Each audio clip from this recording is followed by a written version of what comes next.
Hi guys, welcome. It's Friday. It's Gin and Tonic show time. It is Friday, 8 p.m. UK time. Welcome, Rob. Okay, we've got the Reanimator, we've got the Terminator, we've got the Juminator or something. What do we call you? I was thinking about that actually. Good evening to everybody who's viewing. Good evening to the world. And of course, good evening to Stops. I was thinking about that and I was saying it on a stream recently. Atheism doesn't give you comfort. All I can offer you is the truth. I'm kind of like a Morpheus type character. I have the red pill and I have the blue pill. I'm offering you the red pill. That's not going to necessarily be comfortable, as the Matrix movie showed, but it is likely to be the truth. So I suppose maybe I should be Morpheus, red pill Morpheus, or something like that. Atheism, as because I know you don't like the word, but non-belief is, can only offer you the truth. It can't offer you comfort. If you're all about comfort, then you have to stay with your ideas that make you comfortable. If you care about the truth, I have a pill for you. There you go. Thank you, and welcome to the chat. Welcome to the people who have taken this time. Well, you can't go anywhere, can you? You've only got to. You have to be here. It's social distancing. It's stay at home. So you don't have a choice. You have to come and join us on the Gin and Tonic show. See what we've got in store for you. It's May. It's a new month. It's a fresh month. Everything is new from today. Well, let me just give you the spiel, I think, which is very important. We are not followers of the Islamic God. I go one step further and say, I don't believe in any gods. I don't believe gods exist because there is no good reason to do so.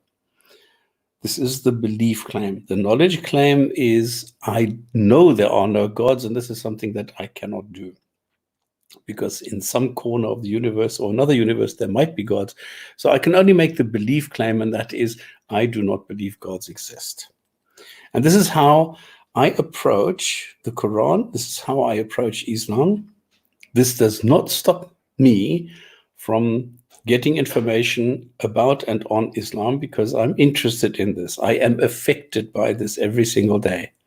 And this is why I challenge Muslims to tell me why it is that they believe that this Islamic God exists, and why it is that they believe what the scripture, the Quran, says, and why they think this is true.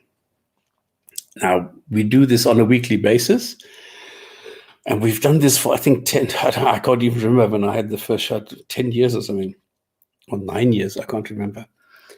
And I've seen a lot of changes, a lot of structural changes. The way that we do it today is you can participate in 3 different ways. You can either come to the live broadcast, where you can just participate in the chat, where you can criticize, complain, you can critique, you can correct, you can do whatever you want in typing, and you can have discussions amongst yourselves. You also have the possibility of joining us here on the panel if you want, if you have something to say.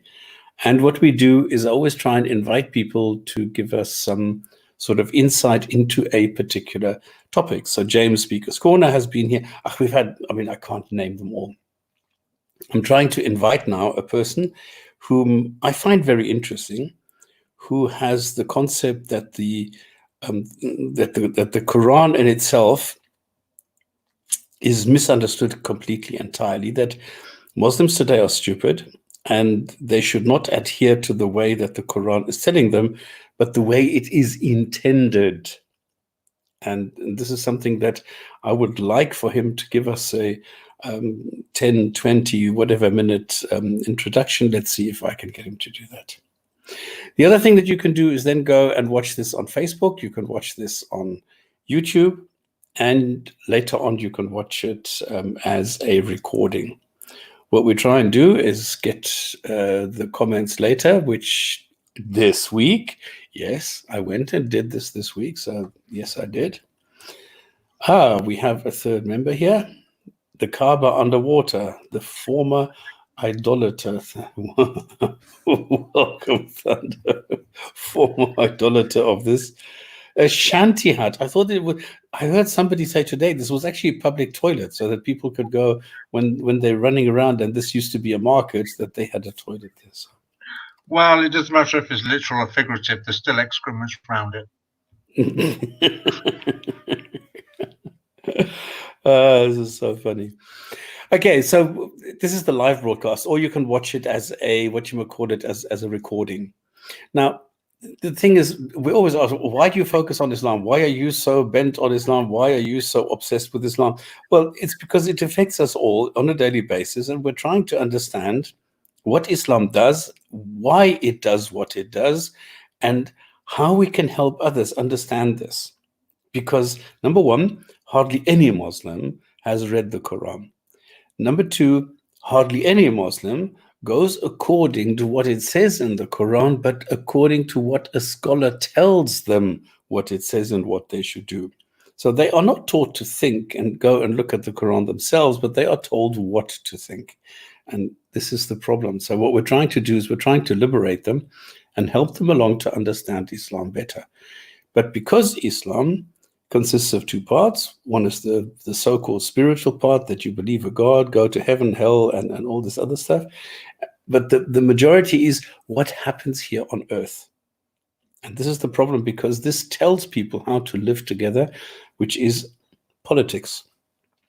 So the political Islam is what I am mostly critiquing, because I think it's violent, it's misogynistic, it's oppressive, we've just spent a month on slavery, so I think we all know what we're talking about. So that's why we focus on Islam. We don't want to go into, I mean, we could go and, I don't believe in any gods, okay? So I could critique any gods. But there is only, unfortunately, one ideology which is so predominantly violent and so predominantly active on a daily basis in our daily life.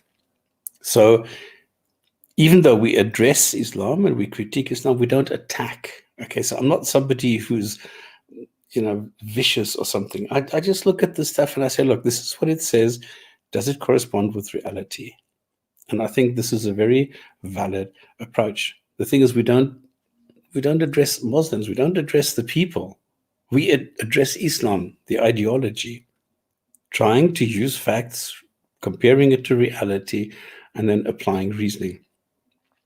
So we embrace free speech here and criticism, factual and constructive criticism. So anybody can come here. There's no limitation. There's no, control of the microphone. I mean, if you misbehave, you just, you're chucked. That's it. End of story. But you can tell us that we're idiots or something. It doesn't really matter. So we try and give everybody the freedom that they need. If you want to comment question, you've come to the right place. If you want to cause shit, no, this is not the place. Don't go to Patreon, don't go to PayPal. So everything is completely 100% free. Okay, so it's May, and a new month means that we have a new theme of the month, where last month we were talking about slavery. This month we said, no, let's do something different. Let us compare the Quran to reality. And we've had some subtopics because it's a longer month. We've got 5 weekends, 5 Fridays this month. So we've got some subtopics. So today is going to be, how does the Quran compare to the reality going through a scientific point of view? And that is what we're going to try and do today. Now, we follow the normal procedure where we go through the news, we go through some Quran sentences, we go to the theme, and then we end by asking people if there's questions, any interaction with people, with the chat, and then the hadith of the week. So, and if then you still don't have enough of Islam, we're going to meet later after the show on the Discord, the server where you can go and discuss anything that you want with us, and we'll give you the link to that a little bit later. So I forgot to welcome Rob. Rob, how are you? How's working? Are you knackered? You did welcome me, I think, at the beginning. I'm good. Good evening to Thunderous, aka for my idolater of the Shanty Hut. How are you, my good sir? Yeah, hi guys. Sorry I'm late. I'm fine, thank you. You know, just another week, and I'm sure the audience must be experiencing this as well, where you can wake up on a Thursday and think, is it Tuesday? Is it Monday? Because all the days seem to be the same. You know, this lockdown has taken the routines that we normally have in life away from us. So sometimes I don't know what day I'm in. But I know Well, I when. noticed it's quiet because it's a holiday. Sorry. I noticed today it's very quiet because it's a holiday. We have our Friday, well, our bank holiday next Friday. I think they've changed it from a Monday to a Friday because of VE Day. So there'll be no excuse for tardiness next week. By the way, Having said that, it depends how much wine I've drunk by the time the show starts. Oh, shit. Okay. by the way, give us a few thumbs up there, guys, if you love the show. Even if you don't, it'll encourage us anyway. Thumbs up, not thumbs down, unless you really have something substantive to say, and then you're welcome to come on the show a bit later. Well, you can give us thumbs down, by all means do, but it would be nice if you could tell us why. Because any kind of interaction is welcome. And remember, a critique is adding my information, is adding my level of experience. So this is always welcome. Okay, let's start. Sorry, just before we go any further, I have been speaking on another channel. Well, I say speaking on other channels. I've been leaving notes in other channels and communicating to people that I'm a panelist on the Gin and Tonic show. So for those who are looking at my avatar and the slogan, I have a different one every week depending on what mood I'm in. But I am Thunderous Swan. So if you've come here because you've been invited by Thunderous Swan to listen to the show, I am Thunderous Swan. Though every week I go for as many synonyms and pseudonyms. It's the Islam in me, you know. So forgive me, but I am here as promised. Dormant and yet still present. Okay, and I shall start us off with a poem. And because it's a 5-week month, it's a slightly longer one this time. So let me try it in the future. I don't know how we're going to do this. I need to practice how to make a starter video, which I'm going to play at the beginning. And then I think he clearly can go and recite it himself instead of me doing it, because I'm sure his intonation and everything is much better because he knows what it's intended to be. So it's about Quran and reality. Tonight it's science, and we'll see suns that set in mud each day, humans made of clay, 90-foot Adam, flying horses, ants who can pass language courses. Exploring this and so much more, claims on history, rights, and law. Progress now can surely stop with Islam's morals out on top. Who needs UN charters when Sharia can be your best friend? And claims of faith spread peacefully. The swords were just for show, you see. Non-believers treated well, until their skins torn off in hell. So here, 5 weeks on JNT, Quran versus reality. Thank you very much for that. Excellent. Very good. Well read as well. Yeah, it's nice to have one of the regular listeners to the show actually contribute in some way that adds a different dynamic to the show that perhaps as a bunch of panelists we would never have considered. So yes, cheers for that thinking. No, it's really brilliant. It's very nice. You know, it gives you a little bit of a, shoulders down, relax a little bit. You know, enjoy this. It's tongue in cheek. Excellent. Love it. It's really, really super. All right. What we've got is we are in the month of Ramadan.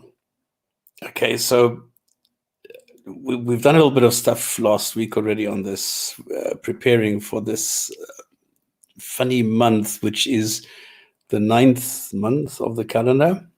It's this Ramadan, this fasting is one of the, the 5 pillars: faith, prayer, fasting, Hajj, zakah. And it's about the intention, right, to achieve a closer bond with their Allah. And this is quite a clever idea, actually, because when you are in the desert and you don't drink, you tend to start hallucinating. You tend to start feeling weak. You tend to start doing all sorts of things. And this, of course, gives you I think it's almost automatic that you get some sort of a delusion or illusionary feeling where you see Fata Morganas, where you see all sorts of things which come to you that, this is what I think people call spiritual. And I think this is quite a clever idea to incorporate it, because it gives you even more of a feeling that you're doing the right thing. Now, the month of Ramadan is also the month of the Quran, because it says in the Quran that this book was revealed during the month of Ramadan, which is a direct contradiction, because it also says it was revealed over 23 years. So we don't really know what it means. Or maybe is it 23 years was 23 years of 12 months of Ramadan. Yeah, or something like this. You can always make it fit if you work hard enough. It's so weird to have this. I don't know. And especially now. Now, this is a quote I got on a newspaper. With strict curfews and physical distancing directives enforced to limit the spread of the highly contagious COVID-19 disease, many of Ramadan's rituals and traditions will be curtailed this year. Now, this got me interested. So I said, well, I'm not aware of any traditions, rituals, and things like that, other than, it's the intention that you should be closer to Allah, and you should feel the suffering of those who are not or less fortunate. So I checked, and this is true. I don't know where they come from, the Ramadan's rituals and traditions. No, it's just spending time with loved ones in the evening, and not eating, not drinking, not having sex, not anything, and then going at it full speed in the evening. You're supposed to spend this with loved ones, but this time you can't. It's only close family. So what you're supposed to do is you're supposed to recite the Quran, and then you're supposed to go for the communal prayer, which you also can't do. Then you have the common meals and food donations to the mosque, which are also limited. And then I found that all else is just local folklore, which is cleansing or lighting lanterns or firing cannons also. But there's no common ritual other than just, spending time eating, and all this stuff is falling away. Now, we also know how nonsensical the whole thing is, because you're supposed to do this or abstain. I mean, Ramadan, it's actually an abstain month. Doesn't work when you are anywhere north of, 60 degrees or south of 60 degrees south or whatever. Because there, if you start in the morning, it's like, there's a chapter in the Quran, which is chapter 14, and sentence 4 says that, the messengers were sent to the nations to pass on the good message in their language, which, without saying if it's the language of the prophets, the messengers, or if it's the prophet of the recipients, those that get it. So apparently there was a prophet sent to Iceland who told the Icelandic people, either in his language, in Arabic, which wouldn't make sense, or in their language, in Icelandic, telling them, okay, guys, from tomorrow morning, you can't eat or drink or have sex from sunrise to sunset. They will tell him to go and get stuffed, because this would be like in 3 months' time. So you can't do that.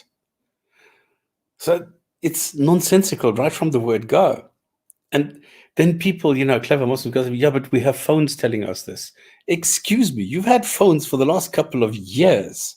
So we're talking months and not decades or millennia. So for the last 1,000 years, people in Iceland did not have a clue what to do. So don't talk shit when it comes to things like that. It does not make sense. You can be honest and you can say it does not make sense. So, thank you. You brought this up. I hope my memory was right. Yes. Whew, thank God. So it says, we sent not a messenger except to each, you see, in the language of his own people. What does that mean? Which language are they using in order to make things clear? So this is exactly what I said. So there was a messenger sent to every people to make things clear to them and to do this in their language, whatever that may be. Can I interject there for a moment? Please do. You have to remember it was 123,999 prophets and messengers as well. So it's not just the fact that this is being said in the Sahih in the Yusuf 14:4. You have to account for the number as well. And Muhammad made it clear in the Hadith it was 123,999. Yeah, but it doesn't say. I mean, even in the explanations, it never tells you what language was being used, and it never tells you what nonsense this actually is. But it doesn't. Because the same thing on the ISS. How can you go and fast on the ISS? What's the point? It doesn't tell you what direction to what country. It doesn't even tell you the names. When we go through the Quran, the only names we've got are the ones that are named in the Bible. So you have to ask the question, how do we only get the names of the ones in the Bible, not prophets with names or messengers with names that have gone to other places that we've never heard of? Yeah, it's only, I think, 26 of the same ones I've only mentioned all the time. So this is quite a strange thing that people are told to fast and abstain and do all these things, and it's nonsensical. So I don't know why a God would do that and why people don't realize this. This is so strange for me. This is so weird that people still go and say, yeah, everything in the Quran makes sense and everything is so great, so wonderful. And then you look at this and you think, wait, excuse me? It doesn't make sense at all. So this is, I don't know. I find this so strange that nobody objects and says, no, listen, guys, we can't do that. They sent a messenger, right, in the language of the people to make things clear. Now Allah leaves straying those whom he pleases and guides those whom he pleases. So what difference does it make whether they send a message or not? If he's guiding people, whatever message sent is just like, it's like noise, right? Imagine you had on, you know, some sort of headphones and somebody's trying to speak to you, but somebody was guiding you, right? Like you had a guide dog. It doesn't matter what the noise is going on. The dog is sort of guiding you, right? Doesn't make sense. Okay, it is the next segment. It is the Quran. Now, I've done a couple more sentences, and if you get bored, just tell me. We can carry on. Are we Surah 5, right? 27. We are in chapter 5, and I have done 27 to 50. Okay, I'll follow along here, and if necessary, I'll bring it up on screen. Oh, that would be brilliant. Yeah. Because I try and because today I was a little bit late, because normally I do this middle of the week. So if people can look at them and see whether what I am saying actually makes sense. Because remember, I'm just reading this from different texts, from different versions of the Quran. And then I'm trying to condense it, you know, to get the essence of each sentence. So chapter 5, sentence number 27. Remember, we did 1 to 26 last week, okay? Which, yeah, was quite funny. So this week we started 27, where Adam and Eve have children, which is Cain and Abel, and one kills the other due to God favoring one of them. That's what it says. Yep, and it doesn't explain this. Sorry? Yep, pretty much. But he also says, the Quran also says here that said the latter. He said the latter, i.e., he said, but sure I will slay thee. Be sure I will slay thee. So presumably that's the view that Cain will slay Abel, right? Yeah. It's not God saying I will slay thee. It's no. It's not God. It's the two brothers talking amongst each other. And the other guy then says, if you kill me, I will not defend myself. And in 29, if you kill me, it is your loss. So in 30, he says he killed him and it was his loss. Okay. And then 31, God sends a bird to tell him where to hide the body. But that's a weird one. 5:30, right? And his soul permitted him the murder of his brother. Is his soul, like, does he have to speak to his soul before he makes a choice? Or can the soul stop him? How does that work? I think the soul here is intended to mean that is his character, his personality. All right. So, of course, they're using the soul in a completely different way. Okay. That's what I would imagine. And I would agree with that. Something like that. Cool. But I mean, the whole story is screwed up. I mean, what, you know, like you have Adam and Eve, the first people on Earth, and then already the second generation goes and kills each other. Yeah. It's crazy. It's totally crazy. Just because the one guy is kissing Allah's ass. Again, I don't know why it's so weird that I always end up with Trump. This is the same thing. You kiss his ass, he's good to you. If you don't, he's gonna spite you somewhere. This is exactly what happens here. And the one guy says, "Oh, he doesn't like me. I'm gonna kill you," and he does. And then a god has to send a bird. I mean, imagine this. He has to send a crow which sits on a field somewhere, pecking away at something in the ground. And then the guy has an idea and says, I could put him in the ground. Yes, Then so Allah that, sent a, what's that? and the thing is, that's from the Jewish Talmud. Yeah, See, of course. Yeah. the thing is, right now, this raises questions that I wanted to raise in previous shows, and indeed several years ago with these stops. Because you see, apparently the Quran is in heaven, and the angels and the jinn have access to it. But when the jinn want to take something from the Quran, Allah sends missiles after them. Right now, the Quran has not been revealed to anybody. The first person to get the Quran is Muhammad. So you have to ask the question: if this is a repeat from a tradition that's already in existence, how did it get into existence before Muhammad got it? Where did it come from? If the Quran was revealed for the first time, how does this story, this narrative of the crow scratching the ground, find itself in the Jewish Talmud 500 years before Muhammad recites it? Where is the Islamic explanation for this? Isn't. Okay, but actually But it there has to is be a sort of one. You will get this just now. The In 10 Muslims, any Muslims sentences, listening, in 10 sentences, you will get a sort of an answer. This will be because I was thinking of you, what sorry, go you're on. going to do. You're going to be jumping up and down and having a heart attack in 10 sentences from now.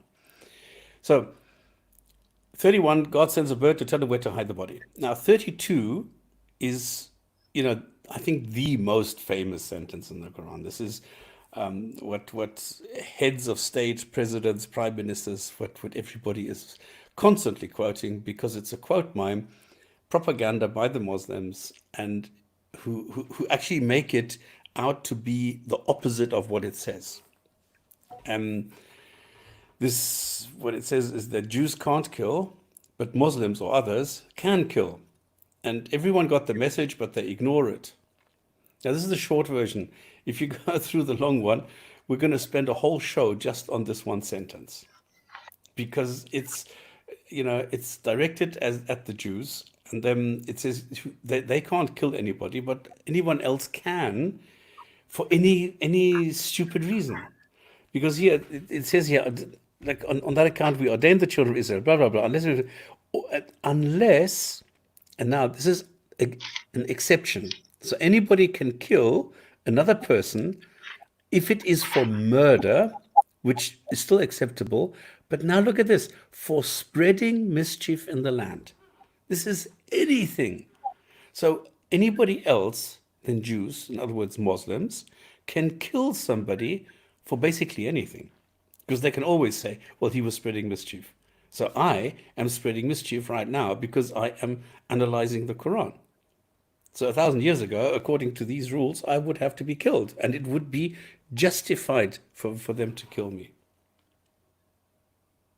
And this is the whole thing. And then it would be as if he slew the whole people, blah, blah, blah.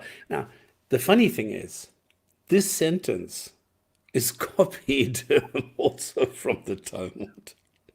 And it's actually from the Mishnah. And I have the exact quote, what it also, but I don't want to go into this now, otherwise we spend too much time. We've done this a couple of times. So this is also copied from Jewish texts, and bastardized, because the Jewish text is different. It doesn't have this. So this is so terrible. And what Muslims are making from this text, whoever kills a person is like killing all mankind, and whoever spares a person, it's as though he spared all mankind.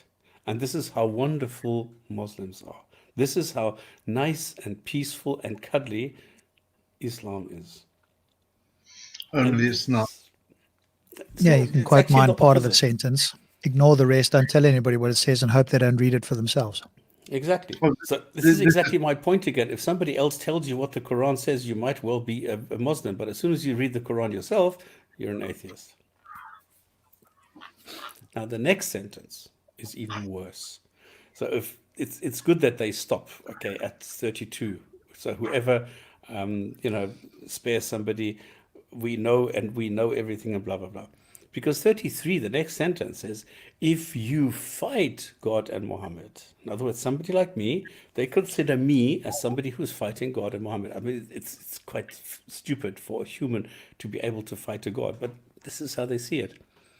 I will be killed or crucified. I don't know what the difference is. Do I first get killed and then crucified, or is it? What is the difference between killing or crucifying? Or I get my limbs I think amputated on killing, either sides, or I get I expelled think from the if you're country. killing somebody, I think if you're killing somebody, you're chasing after them and it's the heat of the moment. Whereas to crucify somebody is when you make a public demonstration and an example of them. Okay, but the thing is, does this sound like so peaceful and cuddly still? Not really. Well, of No, course, it's justified, isn't it, stops according to them? Yeah, because I am fighting God and Muhammad. Now, God doesn't exist, Muhammad doesn't exist, and if he did exist, he's long dead. If God exists, well, then I'm sorry, then he should come and talk to me, and we can have a discussion, and we can talk about this, and I can tell him that he's an idiot for telling me that I can beat wives, keep slaves, and have sex with them. Then I can tell him these things into his face. But until then, this God doesn't exist. And this is why I can't blaspheme. I cannot insult this because it's something that doesn't exist. So people can't tell me, yeah, but you're blaspheming, you're insulting my God and something that we hold dear, and you're saying bad things about Muhammad, who is the best role model and everything. No, I'm sorry. Neither one of these exists. Give me evidence that they exist and I will believe it. But until then, I will not believe that they exist. And But it's until worse than then, that. I can say whatever I want. It's worse than that, right? Because even if Allah did exist, presumably you can do no harm to him. And if in any way that he felt some sort of distress, then that would make him less than omniscient or certainly omnipotent in any case. So you would think that he would be the ultimate Buddha type person or entity or The whatever you Zen wish to call type, it, right? exactly. So even if he existed, no human could do any harm anyway. So that's also incorrect, right? You could harm another human being probably or possibly, certainly physically, if not psychologically, unless they learn from me and other people or become Buddha, right? In which case you couldn't harm them psychologically. So, that would be different. But certainly God wouldn't fall under that. So it is a bit Exactly. strange. So I always think people are mad if they tell me, well, you have just insulted Muhammad and God. So no, I have not. Because an insult is something that you need to feel. Now, if God feels insulted by a human, I'm sorry, that's not a God. And Muhammad is long dead. He can't go and feel insulted by something that I'm saying today. The Quran can't feel insulted because it's a book. How So about the classic that you, me, and Thunderous have all heard, right? You've insulted 1.7 billion Muslims, as if you've yeah, polled all of them and they've all said, yes, we're insulted. We don't know what it is, but yep, if you say so, we are. And if one didn't, then of course they'd be mistaken. I mean, as soon as you hear that sort of thing, you're speaking to a simpleton. and this is all to That's the humiliate you and to send you criteria. to hell later. Sorry, Being a Thunder? simpleton is, I was saying, being a simpleton is a criteria to be a Muslim. But the point I wanted to bring out as well is that it's the equality that Muhammad and Allah have here, the punishment for those who wage war against Allah and His Messenger. So this is yet again for me another ayah in the Quran that shows that Muhammad and Allah share their power 50-50. You insult one, you insult the other. They're in it together. Correct. Yeah, absolutely.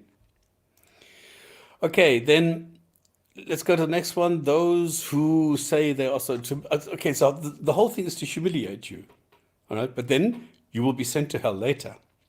So this is You're quite on strange. 534 now, right? And now on 534, not those who say they are sorry. So you will not be sent to hell. You will not be humiliated. Well, you still be humiliated, but you will not be sent to hell if you say, "Oh, I'm so sorry, Master." So 35 says, fear and worship God and fight for him. Why would you have to go and fight for a God? Doesn't make sense. Why should you be afraid of a God? Like exactly what Rob just said. This should be such a superior personality that he would, or he or she or it, would not need any kind of threat. Worship God and fight for him. Funny. Non-believers will burn, no matter what. Now, there's no mercy here, all right? This is, again, a contradiction to chapter 1, sentence 1. There is nothing here about the all-merciful, the whatever merciful. Nothing. No matter what, you're going to burn. And then at 37, it specifies it, forever. So don't be fooled by Muslims who tell you, yeah, it's just temporary, it's not so bad. And no, it is forever. Now, the funny thing is, male and female here, there is equality. Male or female thieves get their hands, and it's plural, cut off. So it's not one hand first, then the other hand. It says both hands are being cut off if you're a thief. That's what it says here. Now, you can argue with this, and you can say whatever. You can stage this or phase this or whatever. In my eyes, it's wrong. Because if you make a mistake, and this turns out not to be a thief, the hands are gone. They will never grow back. And if somebody has an illness or something, or an accident or something, and the hand is gone, he will or she will be seen as a thief because the hand is gone, even though they're totally innocent. So there's a lot of things wrong with this. But even that, though, it's disproportionate, though, isn't it? If you steal something, should you have your hands chopped off? I mean, any civilized person today wouldn't be doing that, although, obviously there's a few places where that still happens. But a lot of people, especially in the West, and even Muslims in the West, would probably be quite repulsed and try and, sidestep this as well, right? Well, it doesn't really mean cut your hands off. That's metaphorical, right? Or some such thing. I'm just glimpsing at the chat. Benny is such a great guy. I didn't even read that. I didn't even read it. There we go. I promise I didn't see that. I did not see that sentence. Did I prophesy something? I did not see that before. I've just seen it now. On the red pill. There we go. Because do you know what the next sentence says? Say you're sorry and you'll be forgiven. So but if the thief repents after his crime, but why the hell do you tell people to get their hands cut off when you say you're sorry? What happens if you don't say you're sorry? Then you get your hands cut off, right? Or is that still metaphorical? And is the sorry, by the way, and is saying sorry metaphorical as well, or is it just one part of it? This is pathetic, Maverick. I'm sorry. This is I don't know. You have a brain. You are not one of these stupid idiots. You're not like a Boma. You have much more brain capabilities. Why are you not using it? It's amazing. And it's a pity that you were not here. Oh, no, I was just telling Rob that I'm now in discussions with Quranists and what they're trying to do and how they are applying it and how they are changing the Quran and why they are doing it. Why don't you go and talk to these guys and they can tell you a couple of things about Islam, about the Quran. They can teach you about the Quran without you spewing this nonsense. Yeah. Okay. Say you're sorry, you'll be forgiven. If not, well, then hands off. That's what it is. Because God owns everything. It's getting the access to the market cut off, not hands, literally. Gotta love it. Yeah. Yeah. Gotta love it. God owns everything. Is that also metaphorical? God doesn't really own anything. No, it's just that. And will punish or forgive. And this is quite funny. It's omnipotent. Is that literal, or is this? What is this? Is this? I don't know. A little bit omnipotent. What do you call this? Don't you understand that this is a square circle? Omnipotent does not exist. And yet, here's the Quran claiming that this God says, I am omnipotent. Something that does not exist, something that is not possible. And yet this God says, this is what I am. Is that also metaphorical? As soon as you don't like something, as soon as something is impossible, then it becomes metaphorical? 41. Don't be sad. Now, speaking to Muhammad now, okay? Don't be sad that there are non-believers. I made them that way and I will punish them for it. Now, anybody with two brain cells and the two cells capable of working simultaneously will immediately see that there's a problem here. That if somebody is making something and making it like in a faulty way, can't punish his own creation for his own incompetence. But this is exactly what it says here.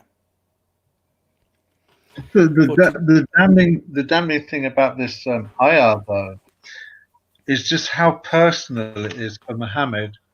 You know, this ayah is purely for Muhammad. Oh, apostle, let not those grieve you who race each other into unbelief. You have to ask the question: if this ayah was in heaven for all eternity in the past and is supposed to be valid for all eternity in the future, where's the relevance now? What is the point of this ayah? It has no bearing at all in my life, your life, or even in a Muslim's life. It has no meaning, no relevance. So you have to ask the question, there for Muslims, if the Quran is supposed to be a book for all mankind, why is much of it devoted to Muhammad's emotional state? Well, it's mostly addressing non-believers. Yeah, but Muhammad's attitude, though, there, you know, okay, not much of it, but some of it is aimed at Muhammad's state of mind, his emotional state. We're yet to come across the ones where, you know, where Allah is reinforcing, reassuring Muhammad, you're not a madman. We've yet to come across those ones. Yeah. So, but this is one that is quite, well, you have to ask the question, or a Muslim, please come on the show and explain to us, why is Allah soothing Muhammad here at this moment in time? Where's the relevance for you or me? It also seems. And why was it in heaven? Why was it in heaven? Sorry, but my point, why was it in heaven before Allah created everything? Before Allah created anything to everything, why was this verse in heaven? Maybe they can explain that. But if you see the underlined part near the bottom there, if anyone's trial is intended by Allah, thou, probably meaning Muhammad, has no authority in the least for him against Allah, which is almost like it's a little bit of a, either it's a message or it comes across a bit like a wrist slapping. You've got nothing to say about this. If the trial is intended, then thou has no authority. Or they say it in Sahih International, you will never possess the power for him against Allah. Never will you possess the power. This is what I said earlier about Trump. You know, kiss his ass and you're in his favor. This is the same thing. So, you know, I'm the powerful one. Just don't ever forget it. I'm the one here with the bigger dick. 42, they lie and cheat. Ignore them or judge them fairly. I don't know what that is supposed to do. Why do they want to be judged by you and not the Torah? They are non-believers. Jews got the Torah with rabbis and priests. Don't fear them, but me. Do not sell my revelations for a paltry price.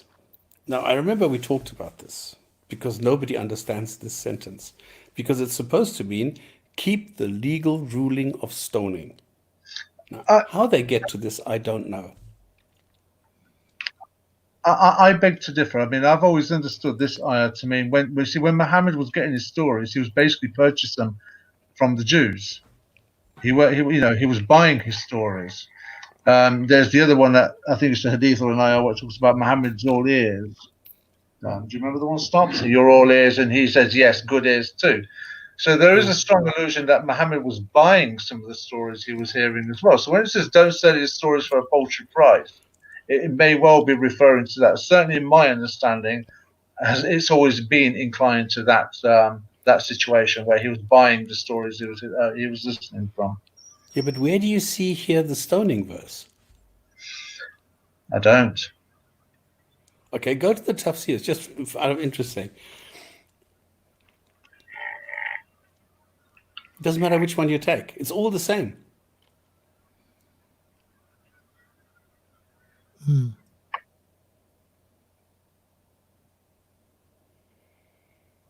No, you need to go in the middle, pertaining to the description of Muhammad, the stoning verse, and otherwise. Oh, yeah. And now go to the next one, or go one up, go one down. It doesn't matter which one you take. It's always about the stoning. Yeah. Let's have a look here. It So then that's Here it's at the bottom, regarding the traits and description of Muhammad and the verse of stoning. The last sentence.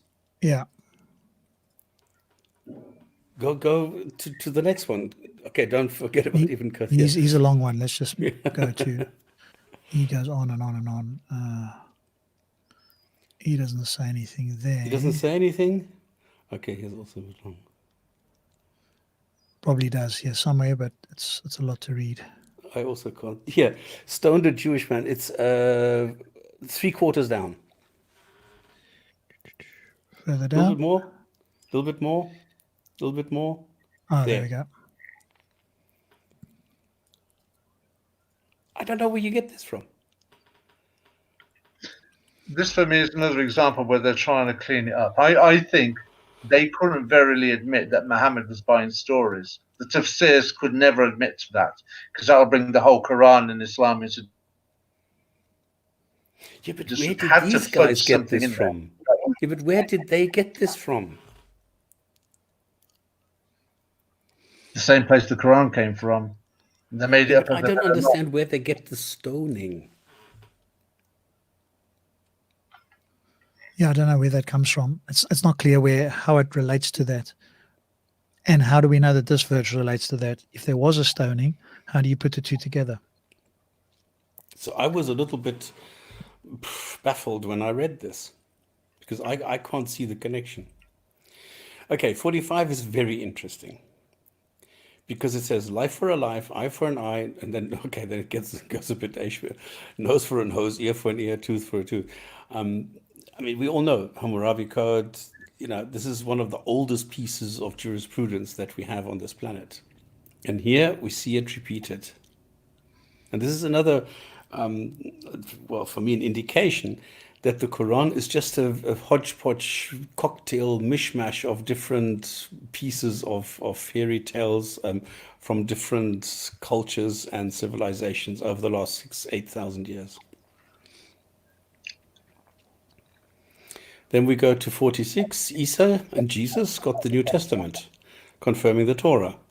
Now, this is bullshit, okay? Number one, Isa is not Jesus, okay? They've got nothing in common. Isa was not crucified, was not resurrected, did not live 2,000 years ago, but minimum 3.5. So, you know, there's a lot of things that is wrong if you go and you say Isa is equal to Jesus. The only thing they have in common is they've got a mother called Maryam. That's it. That's the only commonality. Everything else is different. What they're saying, though, is that Jesus got the New Testament. He did not. Jesus does not say anything in the New Testament. There is no gospel of Jesus. And it doesn't confirm the Torah. There are just some sentences in there which says that Jesus was sent there to confirm what was said before. He doesn't change, what is it, a yacht or a tottle or something, or tittle, I can't remember what, of the old stories, and that's it. So all the 613 commands that you get in the Old Testament of just being said, yeah, I will not change them. So that's quite strange. Then Christians must do what God tells them if they're not naughty. Now, how do Christians know what to do, what their God tells them in the Quran? That's crazy. Because they can do what they want as long as they do what is in the Quran. And that's, for me, is stupid. Then 48, okay, this is a longer one. So you got this book. It's like the others, but it's better. Do as you're told. And the funny, again, do as you're told. You can do this each in your own group according to your own texts, but you need to follow God, even if the rules and the rituals are different. How can you do that? You can't. You cannot, follow being a Christian where you have the Trinity and all the rest, and then follow God of the Quran. Those are two contradictory things. I mean, the God in the Christian God is a single dad. The Islamic God is not. He's a bachelor. So this is a very strange sentence. Anyway, then God could have made it. Remember, we said, I think 2 shows ago, that a lot of times you have in the Quran, well, we could have done this. Again, another Trump sentence. I could have done it much better, and I knew it, but I didn't want to. And again, I could have made it better, but I decided not to, as a test to see if you are righteous. And then this is a funny one again. You are informed of the result. No, you're not. Nobody is informing anybody of the result of the test. You only have the consequences at the end of the end time days, and that's it.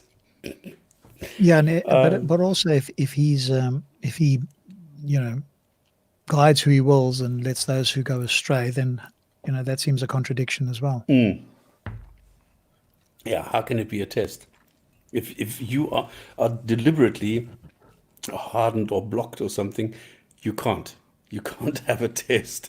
Like it's like, okay, write a sentence and I will grade you on the sentence, but I'm taking your pen away from you.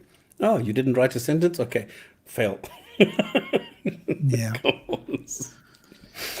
Okay, then I actually thought we were going to stop before this. 49, rule them in line with the Quran. Follow the Quran, not the humans. And if they leave Islam, they will be punished. Do you want to be judged by ignorance or a God? There you go. As the apostate prophet said, stay away from Islam, really. I mean, who believes this? Who believes this? I don't know. All right. We come to the next segment. Look at that only one. misguides those are What a hell-bent contradiction. and I mean, how the fuck? Why type am that sentence being out without thinking about it. All one has to do is actually take a few moments to think about it.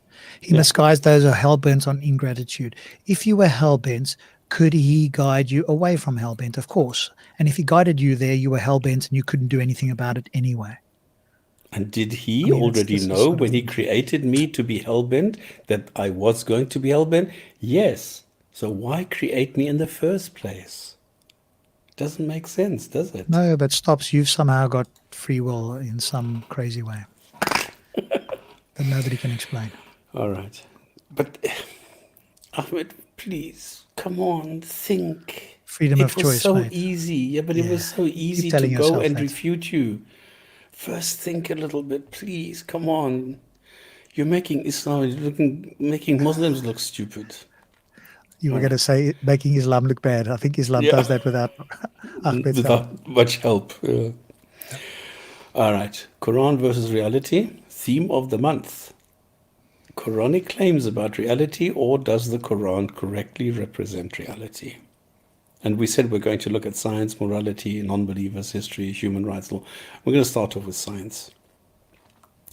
Now, one thing I want to do to kick us off is to show you this quote. Can I make this bigger? No. Just make your screen bigger. There you go. Like this. There is no conflict between Islam and science, says Dr. Dadida.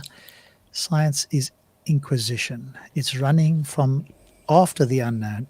Islam encourages seeking knowledge. It's considered an act of worship. All the wealth of knowledge in the world has actually emanated from Muslim civilization. That's very difficult to write so few sentences and get all of it almost entirely incorrect. Obviously, this doctor has got the skill of doing that. I don't know if that name rings a bell. Doesn't to me. No. Okay. You obviously know him. Yeah. He is one of the big bastards in Islam, okay? He's a radical. He is the guy who discovered a certain Mr. Zindani, a Yemenite Muslim who came to Cairo to study Islam, and he wanted to be a cleric. They chucked him out because he was too radical. And then Nagar found him and brought him in touch with a mentor and with a sponsor. And the sponsor is Osama bin Laden. And then he went and recruited, with this money that he got from bin Laden, people like Moore, people like Bouquet, people like Hayes, people like Röner, and all these other guys. So this is the Nagar, and he is playing a central role in this. He is a doctor of geology And I investigated this a bit, and I found that he doesn't actually have a PhD. I actually went to the university. I said, "Do you have his dissertation?" And then they said, no, we don't, but he was registered. And lo and behold, I confronted Nagar with this, and suddenly his claim, "I have a PhD in geology," disappeared from his page, from his web page at the time. Did you meet him face to face or? No, Oh, okay. email. And lo and behold, 2 years after that, the university was closed due to corruption because they were selling too many PhD titles to people. Now, I'm not saying that I did this, okay? I'm not saying that I triggered this or whatever. I'm just saying these are the things that happened. So it's quite fun. Anyway, so he dropped his doctor, his PhD, and he found this Zindani guy who found Bouquet. And now what I'm going to do is I'm going to go and take the most commonly used publication that Muslims come up with when it comes to science, when it comes to anything to do with science in Islam. And what I want to do is I would actually like to go and look at this text, which is this one here.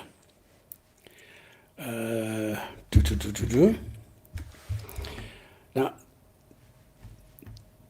so, like that up. Now, this, let me make it a bit bigger still. There we go. So, this is a book that came out, I think, 76. And this caused a huge uproar.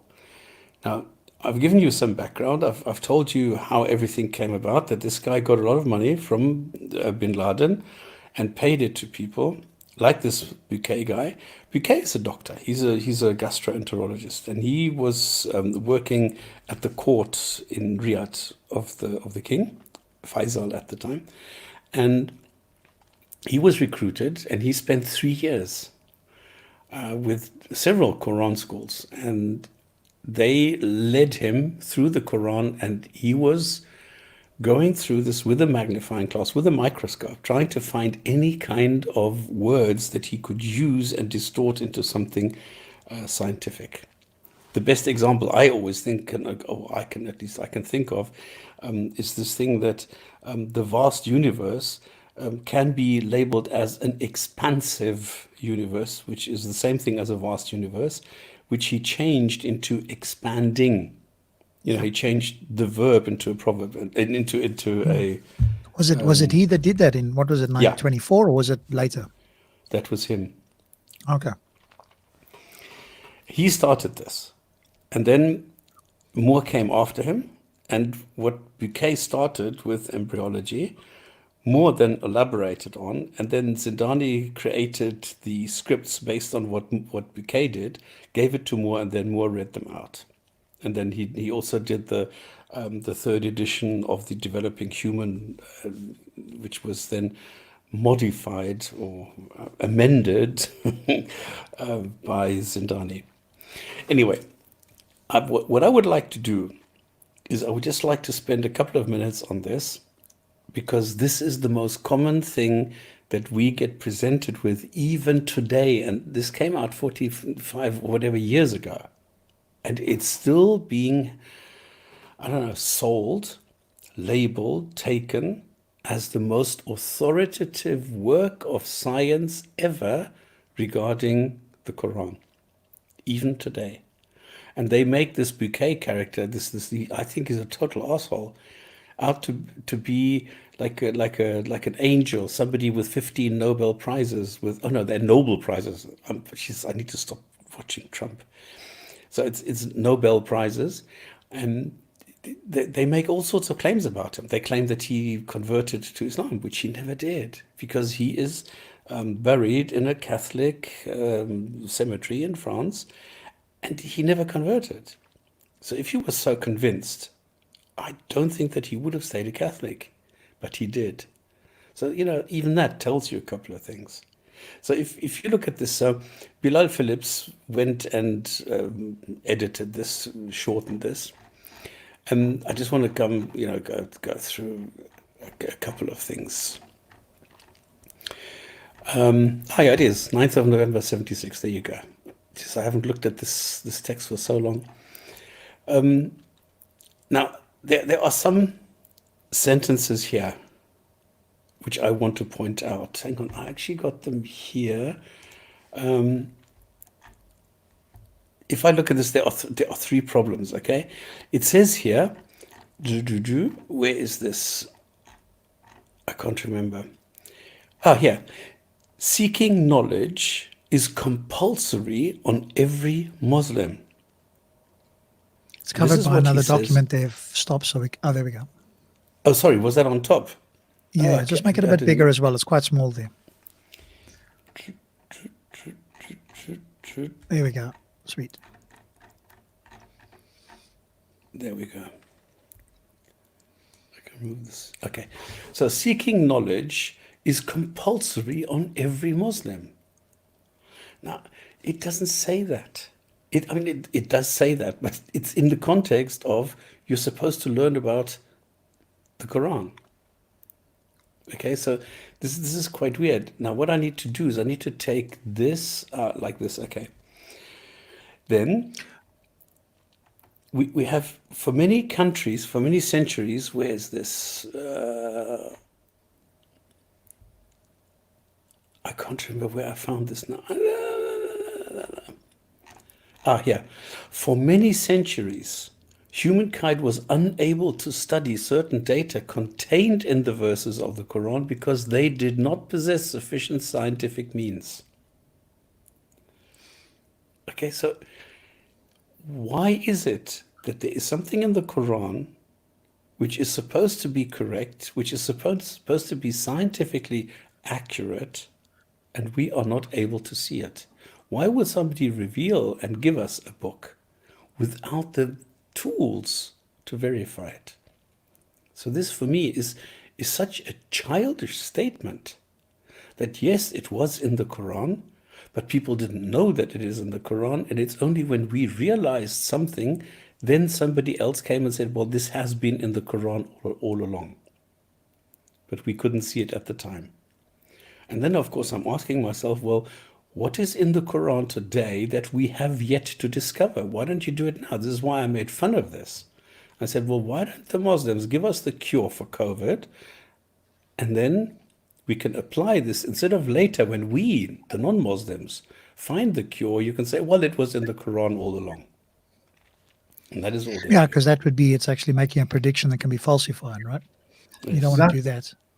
This follows the same sort of logic as those who believe in Nostradamus and his quatrains, because it's so ambiguous and so just through the scientific claptrap where you apply it retrospectively as and when the time suits. The whole point of prophecy in these things is that you can clearly see. Even Allah in his own Quran says it 5 times: a book made clear, a book easy to understand, and it's anything but. Yeah, and it's anything but.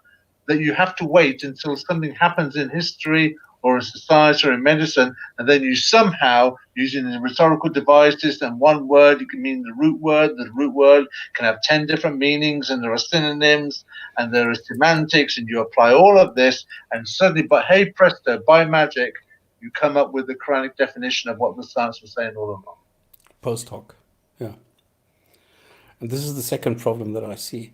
So it's a logical problem. It's a logical inconsistency in my eyes, where it says, this is the old Christopher Hitchens thing. We've been existing for 300,000 years, and for 299,000 years, God is sitting there watching us kill and rape and slave and doing things. And then after 299,000 years, he says, oh, well, maybe now it's time I do something about this. Let me send some messages to an illiterate merchant somewhere in the Arabian desert. It's so ridiculous. Instead of them waiting another 2,000 years until mankind has developed communication devices for everybody, until mankind has a common language and a common understanding, and then tell people what it's about, or even better, have it built in like a smile. Everybody knows what a smile is. So why not give us the common knowledge of what this God is? Instead of giving us 15,000 different gods with different rituals, different meanings, and different everything. So that's stupid. And then afterwards to say, well, there is science in here, which people were not able to identify as science. I mean, it's obtuse. It's stupid, okay? And then you have this one. There are some very rare examples of statements in the Quran which have not as yet been confirmed by modern science. Well, then which one? Show me one. Show me one that has not been understood, which is actually giving me something scientific. And I shall refer to these by pointing out, all the evidence available today and so on and so forth. An example of this is the statement in the Quran that life has an aquatic origin.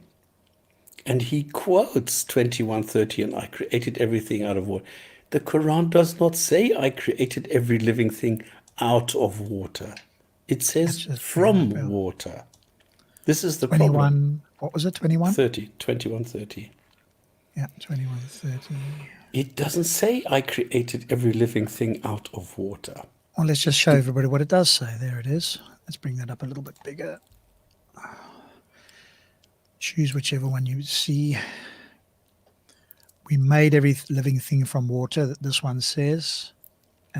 And made from water every living thing there.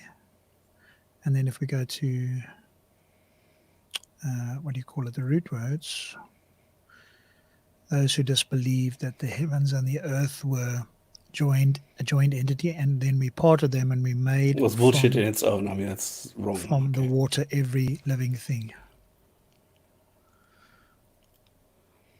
So, but did we make every living thing from water? And this is scientifically incorrect. It is wrong. It is a mistake in the Quran.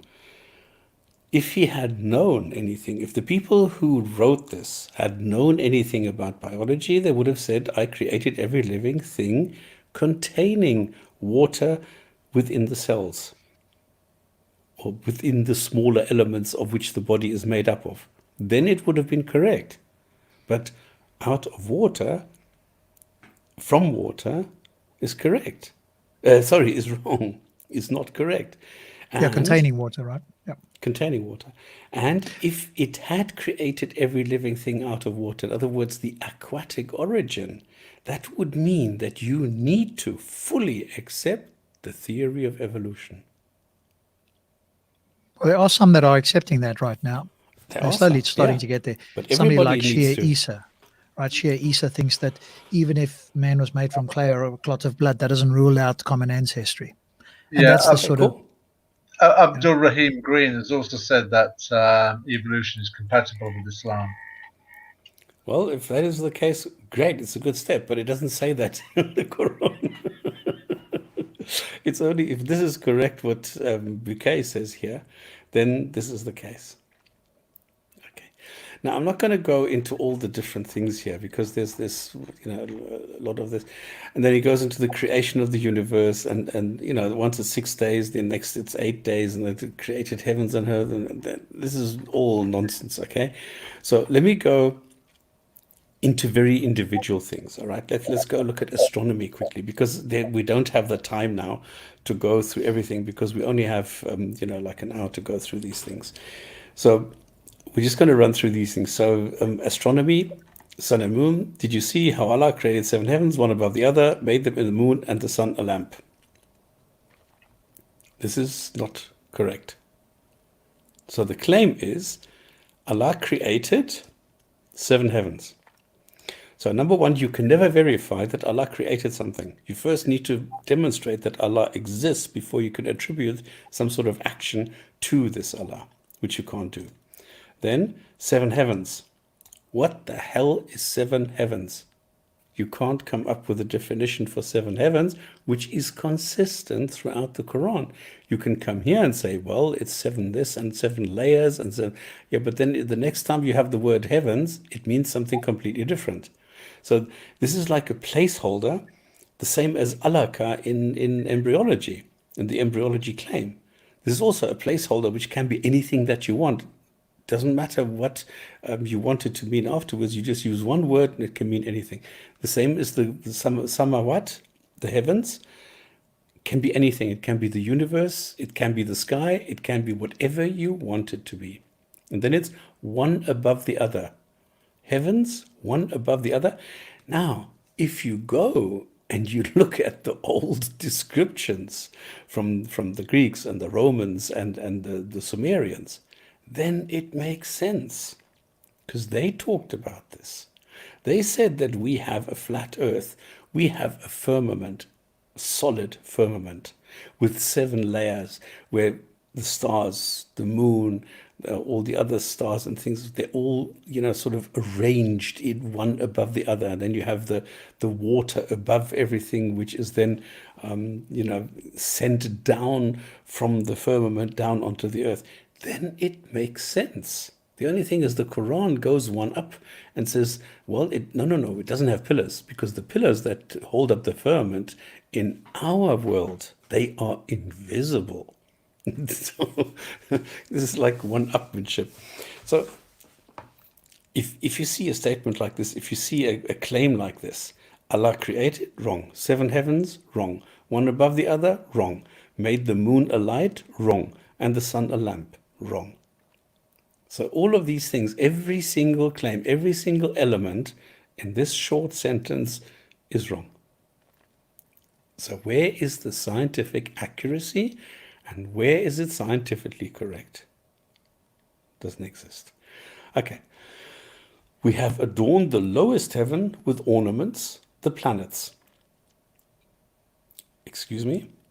We have, number one again, you first need to show who we is. I don't know how many gods you have now, how many creators. Adorned. It's not adorned. And it's not the lowest heaven. And the planets are not ornaments. Also wrong. God is the one who created the night, the day, the sun, and the moon. Each one is traveling in an orbit with its own motion. Now, the Quran does not say that. Okay? So, number one, again, you can't verify that God is the one who created. Can't have that. Night and day, no, they are not created. Day and night are a result of the motion of the earth, the rotation of the earth facing the sun. That's all. And he created the sun and the moon. Well, try and verify that. You can't. In a rounded course, right? Night and day, the sun and moon. Each one is traveling in an orbit with its own motion. That's not what the Quran says. The Quran says exactly, in an orbit are swimming. So the funny thing is, the sun and the moon, and they are all in an orbit which is around Earth. So they all that's exactly what you would expect, right? Yes. That's consistent with the geocentric model, right? Correct. And then it makes sense, because they are saying, the Quran very clearly describes a flat Earth, because on a sphere, you cannot face the Kaaba when you are in Canada, because it's exactly on the other side of the planet. How are you going to do that? Are you going to lie down vertically? Maybe? You probably have to do a handstand or something. You probably have to do a handstand or something. Exactly. No, you have to lie flat on the ground.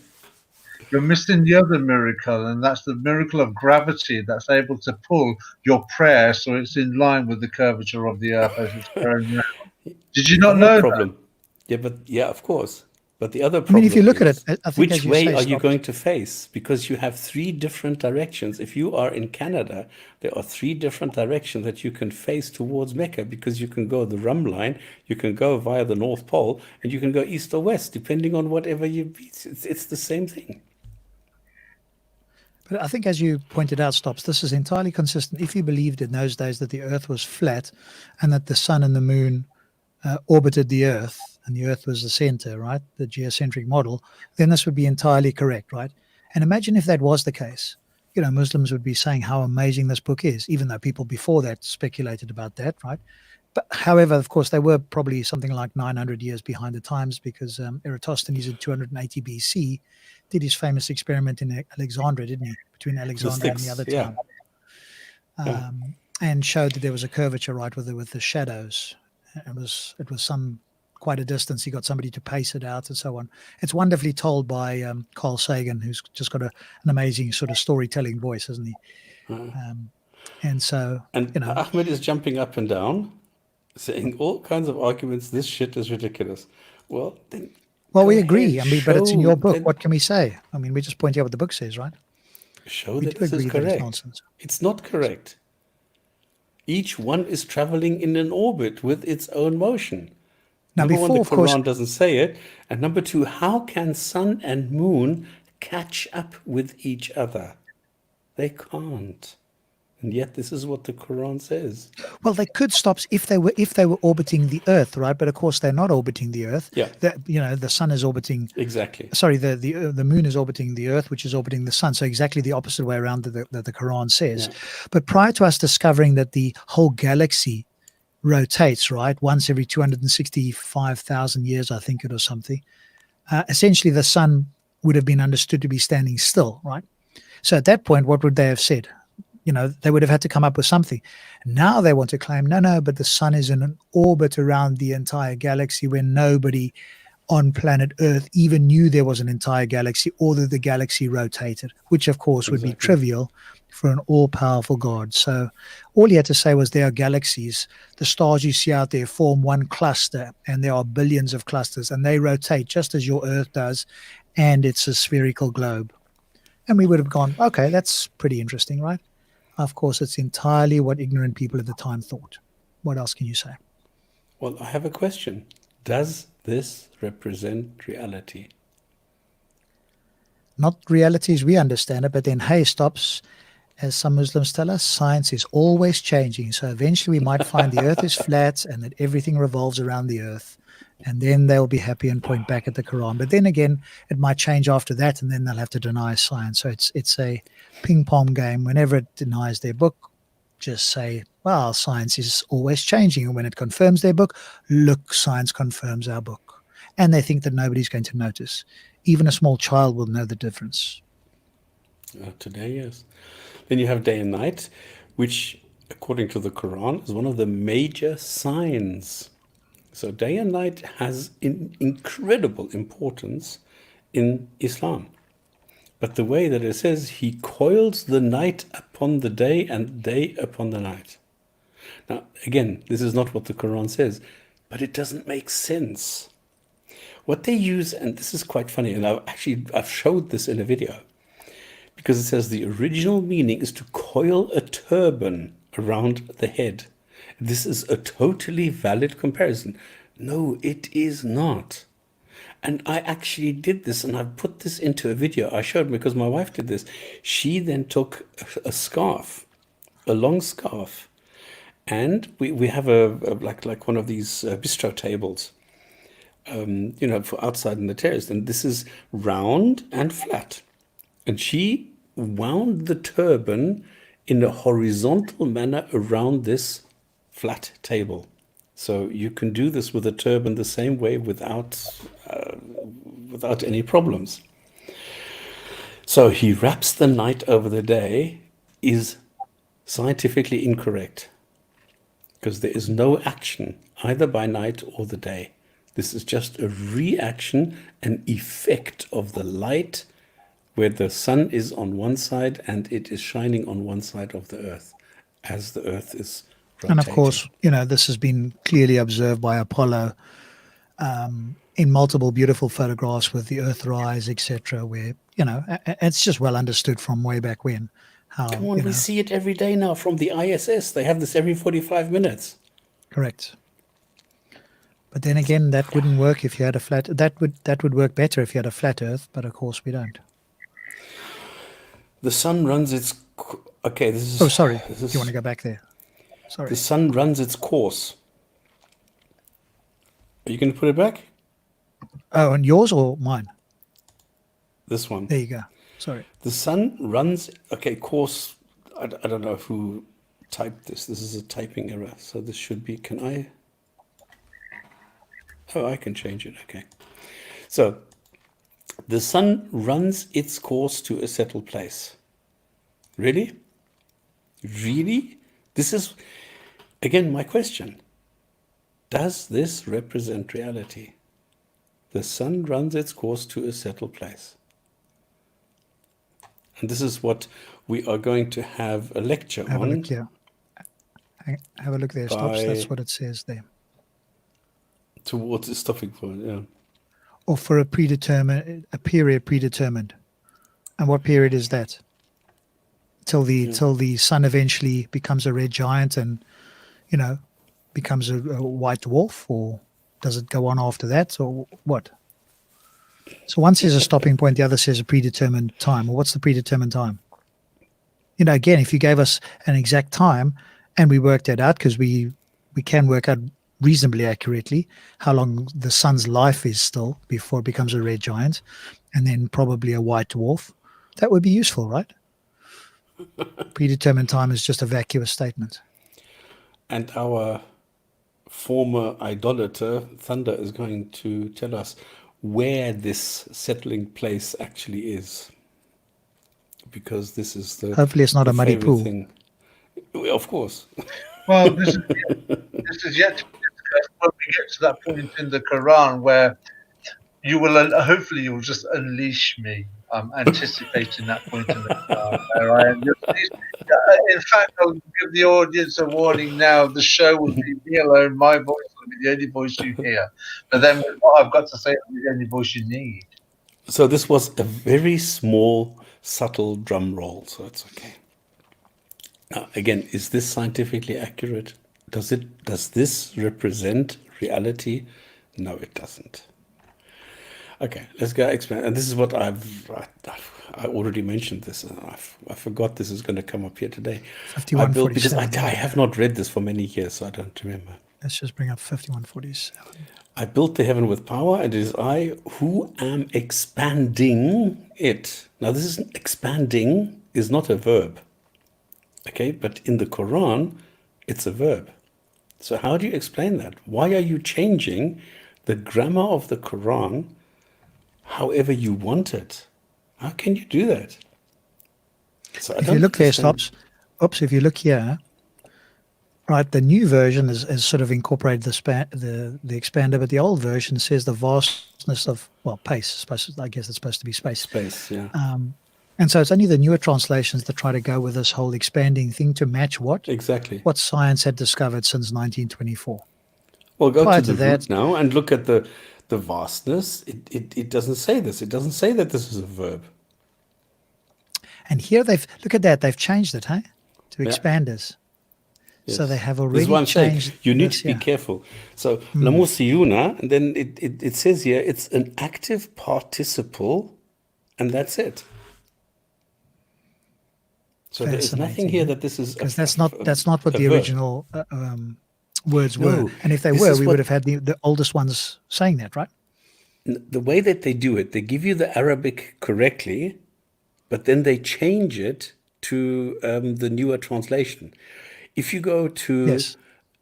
4.3, it's very easy. Just go to 4.3. I'll quickly show you how they do that, or what they're doing, how dishonest this is.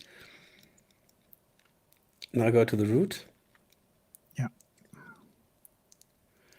Okay, a little bit down, a little bit down, a little bit down. You adjust it. Okay, stop. A little bit down. A little bit down, a little bit down, a little bit down. Sorry, I was a little bit down, a little bit down, a little bit down. From I've got a it. little bit down. Wonder why it's picking up all of them. Sorry about that. I don't know why it's doing that. Oh, this is each word, isn't it? So yeah, 4, 3. It's each word. Okay, stop here.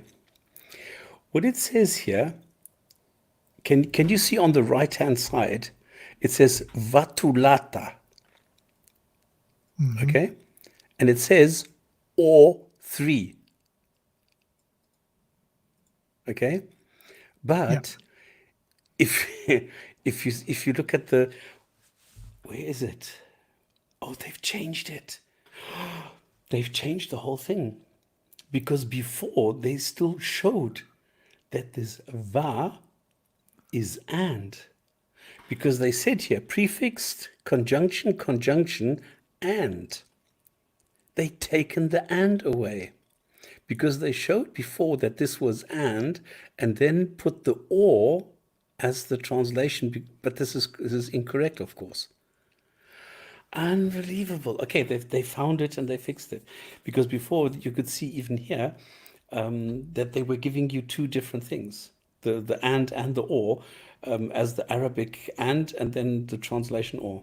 So they've, sorry, I can't show you. I can't demonstrate it anymore. They fixed it. But you can go to the beginning because look, what is the first word here? And if you go to the Arabic, if you go back to the root, you can see the and is like look at what you see there. You see this little squiggly thing, which looks like a comma. No, on the top right, that thing. That thing looks a bit like a comma, okay, or quotation mark or something. And this one is here, va, right? The blue one. That exactly. And you see it's a va, and then underneath it's and. So it's va and. Now, if you go like 3/4 down, so in other words, like nearly all the way. So take this thing on the right, 3/4 down. Okay, now go slowly. You can do justice, then maybe 1 or 2. Okay, now this is the or. Go further down, go further down, go further down, go further down, go further down. Your right hand, that's more appropriate, that you may not press down. That's the end of it. Oh shit, then go a little bit up again. Where's the alif? Because I'm looking for the same comma again in the Arabic, but I can't see the Arabic here. Okay. Shit. Yeah, it's kind of all over the show. I don't know if something's happened to it. Yeah, this is not normally how it's shown. They're fixing it. Normally it's the other way around. That you can do, because here you have the Arabic. Go down because it's like nearly at the end that you can do justice. Or yeah, it's gone all over the show. Maybe we have to look at Quran.com or some other one, right? Hang on, what is this? Or where what? Okay, go a little bit up where this or was. They don't show you the Arabic. There's the Arabic. Can you see that this is this quotation mark and the alif in front? This is what or is. So this is the wa. This is the opposite of so you have va, which is and or, which is or. So you have the alif and then the wav. Okay, so you have this funny quotation mark and the vertical line, the alif in front of it. And this is what or is. But if you go to the top now, where they give you the and they say it is or here. No, you just gone past it. You marked it in green. Oh, you want that one, yes. Here. Look at the and here. There's no alif in front. So it cannot be or. We've just seen that the or has an alif in front of it. But this one doesn't have it. The one underneath, word number 15, the same. It's only this quotation mark without the alif in front. But they say it's or. It can't be. Because in Arabic, or has an alif in front of it. Because it's aw. It starts with an A. So this is what they are doing, how they are cheating you. Okay, they've tried to fix it a little bit, but you can see at the bottom the or very clearly is the same quotation mark with this vertical line in front of it, which is the alif in Arabic, and that is then the or. So you can't have two words being the same or. Here, exactly, here you can see it. This is the quotation mark with the vertical line in front of it, which is or. And you can't have the one and the other being the same thing. That's impossible. Yeah. Interesting. So this is the same thing as what is happening now in 5147, where they are changing the expanding, which is a verb, from the pronoun. No, what is expanding? It's not an adjective. It's I can't remember what type of word it is. Well, they just say expanders here. Emphatic prefix. No, but there's a word for. Jesus, they're really making a mess of this. What do you call this if something is descriptive and it's not an adjective, but it's like a component of this? Okay, it doesn't matter. Yeah. It doesn't say expanding. It says expansive. So it's describing it. not doing anything with it. So in the original text, they are saying it's expansive, like what you just pointed out. The older translation says it's vast from Pickthall, and then the newer one from Sahih International already gives you the expanding thing. Yeah, and Yusuf Ali still shows the vastness, right? So vast or a vast extent. That's typically the older ones, right? Before they started to change Yes, it to try and correct. expanding, right? Yeah. And And you because will Muslims, still find translations which are saying we are steadily expanding it because this was the initial understanding, and it's only because remember 1926 Hubble, no 29, sorry, he came out with this with a story with the expanding universe and that there are multiple galaxies and all that. So after that, they started retranslating it, and then it's only until 98 where they found out it's actually accelerating. So then the steadily expanding was wrong, and then they had to take it out again. But in some translations, they have not managed to take it out again. So some of this are still saying steadily expanding it, which is totally wrong. So I'm going to find this that is while you continue there, I'm going to find the part about in Lawrence Strauss's book, which I've got here, and I'll explain that Hubble thing just to inform people about it. So carry on. well, there's just two. It's very.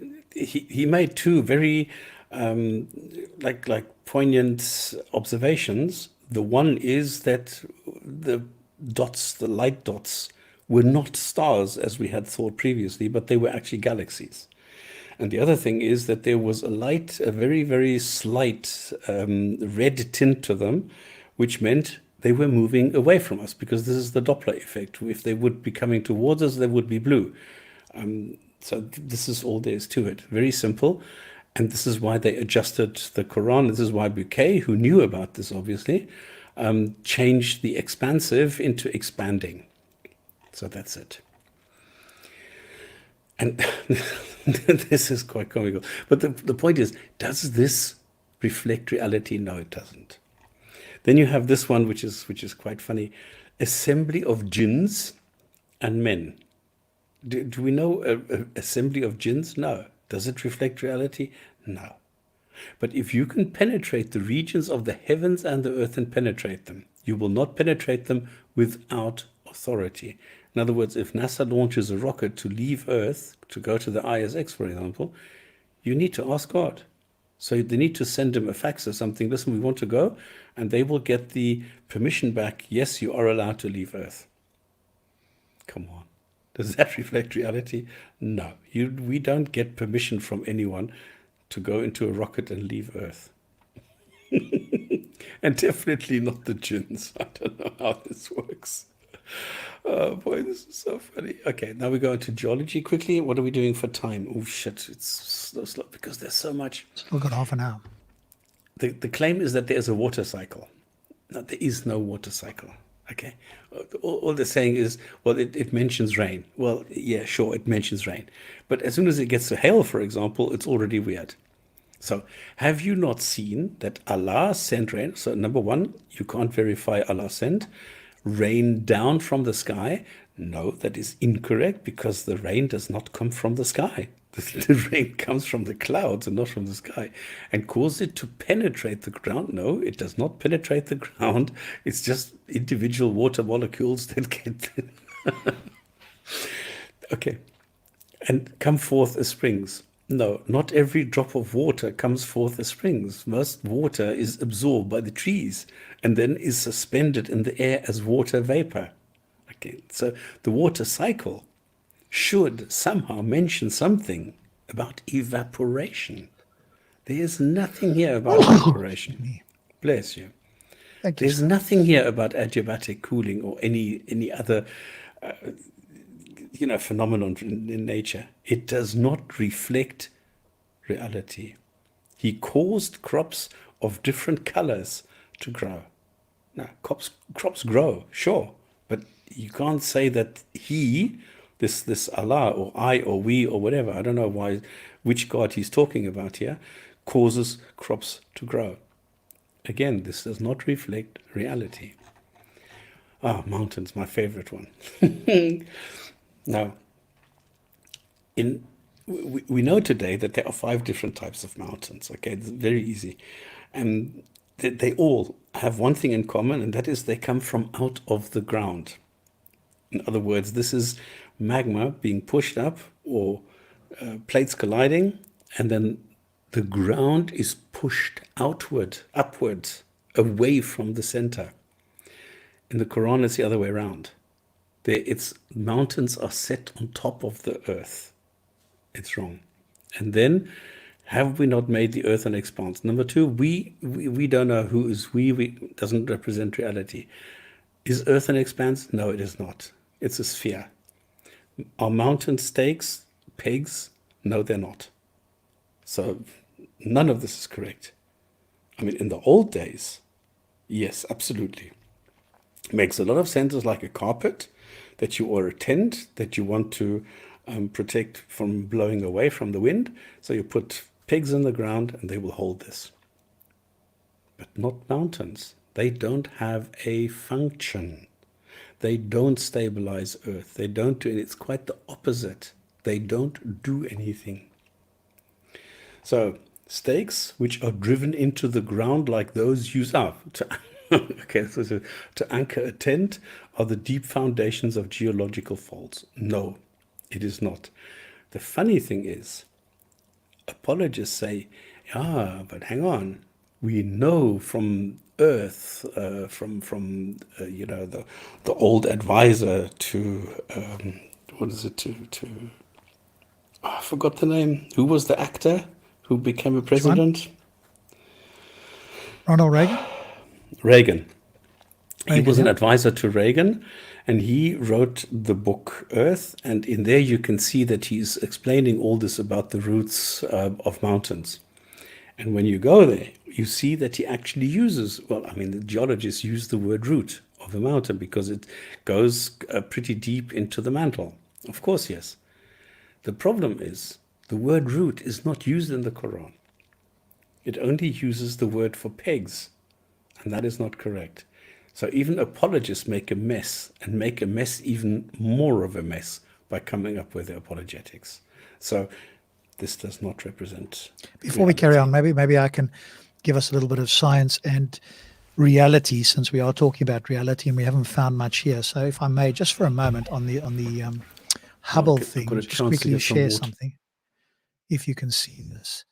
Hubble was able to use his measurement of Cepheids, which are like luminous stars, and Leavitt's period luminosity relation to prove definitively that Cepheids in Andromeda, our closest galaxy, and several other nebulae were much too distant to be inside the Milky Way. Because prior to this, by the way, and this was in the late 1920s, everybody thought that there was only one galaxy that was the universe. Andromeda was discovered to be on another island universe, another spiral galaxy almost identical to our own, and one of more than 100 billion other galaxies that we now know exist in our observable universe. By the way, this book was written about 2013 or 2014. NASA now think there are about 2 trillion galaxies, so they've upped the number of galaxies. Hubble's result was sufficiently unambiguous that the astronomical community, including Shapley, who was a detractor who thought there was everything that was observable was in our own galaxy. Incidentally, by this time, a director at the Harvard College Observatory, where Leavitt had done her groundbreaking work, quickly accepted that the fact that the Milky Way is not all that is around us. Suddenly, the size of the known universe had expanded in a single leap by a greater amount than it had in centuries. Its character had changed too, as had almost everything else. So there we have a couple of people. There was this lady, Leavitt, and obviously Hubble working together. Hubble's credited, although she did some work in it as well. And, with them, finding out that these were outside of that, he carried on, by the way. That's just part of it. He then carried on. That isn't even the redshift, right? At that point, that's just him finding out about the fact that there were island galaxies, for want of a better word, outside of our own. But he then went on to find redshift and work out that distant galaxies were accelerating away from us, and the further away they are, the quicker they were accelerating away. Which is why, by the way, we don't really know how far the universe is, the edge of the universe, for want of a better word, in miles, in distances, should I say, because some of the red-shifted light will never reach us. So the very far distant galaxies are being carried away by the expansion of the universe faster than the speed of light. And if you are somebody who's heard that Einstein suggested nothing can go faster than the speed of light, that's true within the universe. But if the Well, for universe particles, yeah.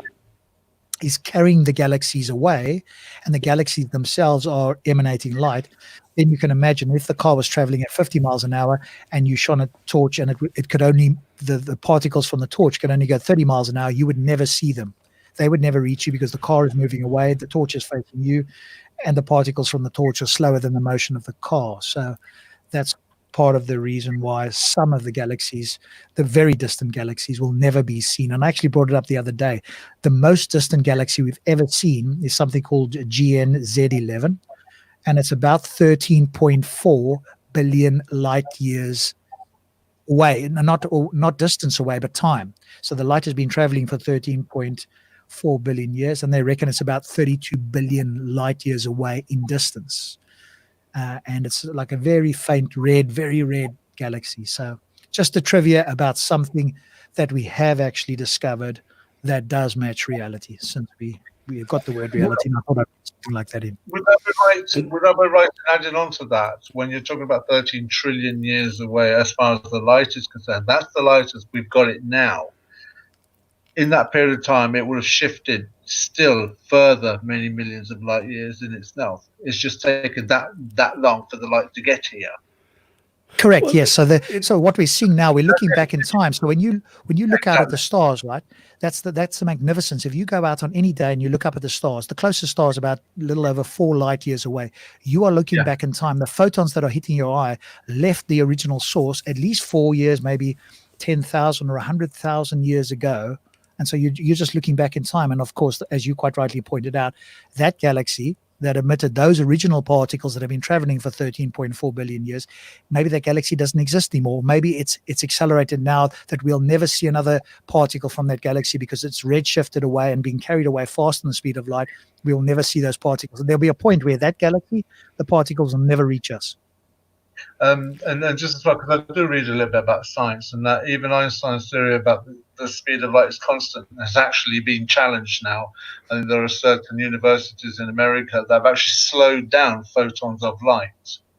So that in itself is something that's being, I mean, people can just do their own research on that one about the speed of light, if it's constant or not, because even that statement now is under review. No, you can slow it down, but you can't speed it up. But it doesn't matter.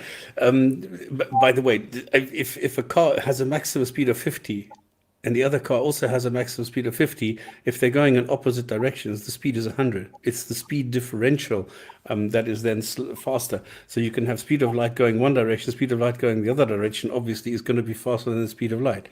So it's very easy to understand. But the underlying universe itself, right, is accelerating away. It's certainly at the far edge of the universe faster than the speed of light. So whatever is at the, at the last, what they call the last scattering surface, whatever is close to that, we will never see. It's just it's expanded so far away that light will never reach us. It'll try and reach us, but it's like it's fighting against the tide that it can never overcome. Now, Maverick, this is the hilarious part. He is saying, I'm trying to get you to think. Now, Ahmed is the guy who is like totally incapable of thinking. And he is telling other people, I'm trying to get you to think. Isn't that ironic? Isn't that like totally ridiculous that somebody who is incapable of thinking is telling other people, I'm trying to get you to think? This is mind-boggling for me. This is, for me, absolutely crazy how terrible this Islam virus actually is. That it affects people to such an extent that they think that they are thinking and telling other people to think when they themselves can't. Wow.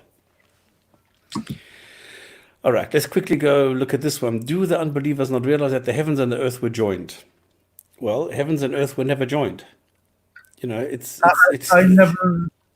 I never understood that when it says, do not the believers not believe that the heavens and the earth were joined. How would you be able to tell? Now, I am an intelligent, I believe in creation.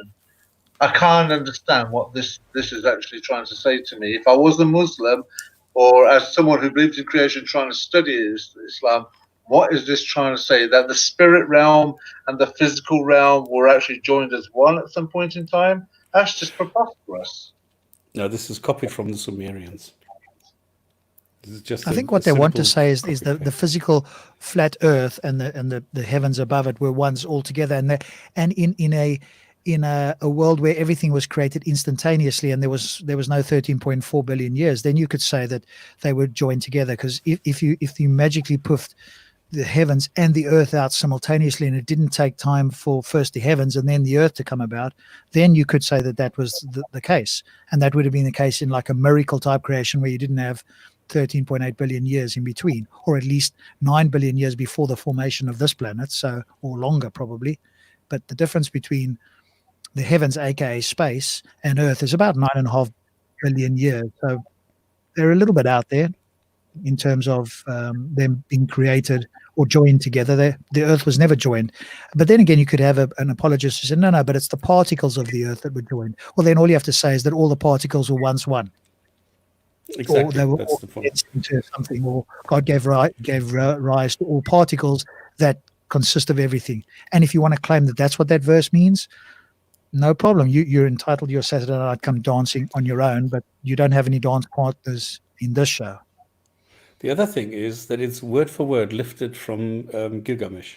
So you can see exactly this being described there, word for word.